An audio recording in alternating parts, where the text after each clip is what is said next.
Hello everyone, welcome to M J foods. ఎంతో ఇష్టంగా తినే క్యారెట్ హల్వా, అది కూడా రెస్టారెంట్ స్టైల్, నార్మల్గా స్వీట్ షాప్ స్టైల్ మావా క్యారెట్ హల్వా ఇంట్లో ఎలా చేయాలో చూపిస్తున్నాను. ఇంకెందుకు ఆలస్యం, తొందరగా వెళ్ళి మా వీడియోస్ని లైక్ చేసి మా ఛానల్ని సబ్స్క్రైబ్ చేసి ఇంకా షేర్ కూడా చేయండి, ఓకేనా. ముందైతే 1 kg క్యారెట్ అయితే తీసుకున్నా. ఎక్కువ క్వాంటిటీ తీసుకునే వాళ్ళైతే ఎక్కువ కూడా తీసుకోవచ్చు, తక్కువ క్వాంటిటీ తీసుకునే వాళ్ళైతే తక్కువ కూడా తీసుకోవచ్చు.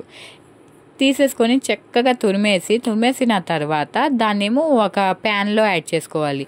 మీడియం ఫ్లేమ్ మీద ప్యాన్లో యాడ్ చేసుకొని దానిపైన మూత పెట్టేసి ఒక 15 to 20 minutes దాన్ని అలా వదిలేయాలి. ఎందుకంటే ఆ క్యారెట్లో ఉన్న వాటర్ రిలీజ్ అయ్యి ఆ క్యారెట్ అయితే బాయిల్ అయ్యిద్ది ఒక 50%.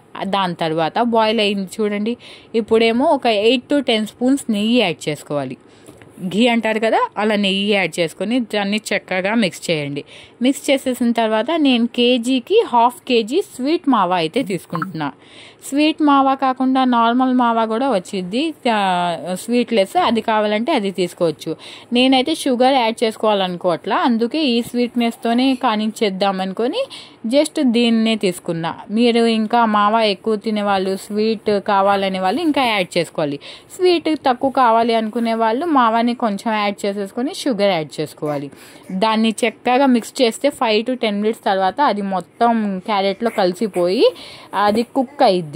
కుక్ అయిన తర్వాత ఒక 10 minutes తర్వాత ఏమో యాలకులు ఉంటాయి కదా, ఇలాచి, దాన్ని ఏమో ఒక 5 to 6 తీసుకొని దాన్ని చక్కగా మ్యాష్ చేసేసి వేసేయండి. దాని తర్వాత ఏమో డ్రై ఫ్రూట్స్, మీకు ఇష్టమైన డ్రై ఫ్రూట్స్ యాడ్ చేసుకోండి. నేనైతే జస్ట్ క్యారెట్ హల్వా కదా, అందుకని కాజు అండ్ బాదాం తీసుకున్నా. చక్కగా చిన్న పీసెస్లో కట్ చేసేసుకొని యాడ్ చేసేసుకోండి. యాడ్ చేసేసుకున్న తర్వాత నేనైతే షుగర్ కొంచెం తక్కువ అనిపించింది, మరీ ఎక్కువ కాకుండా 2 spoons షుగర్ యాడ్ చేసేసుకున్నా.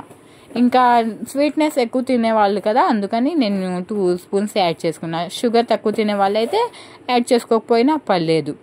చూడండి, అంతా చక్కగా మిక్స్ చేయాలి. మొత్తం కోవా మొత్తం ఏమో క్యారెట్కి పట్టేసి అది ఒక 5 minutes to 10 minutes అలా కోవా మొత్తం దాంట్లో కలిసిపోయి ఆ కోవాలో ఉన్న నెయ్యి అది దానివల్ల ఏమో బాయిల్ అయ్యిద్ది. మేము వేసిన నెయ్యి అది ఉండిద్ది కదా, దానివల్ల రిమైనింగ్ క్యారెట్ మొత్తం 50% అయితే ముందు బాయిల్ చేసుకున్నాం కదా, ఈ 50% తర్వాత బాయిల్ అయ్యిద్ది.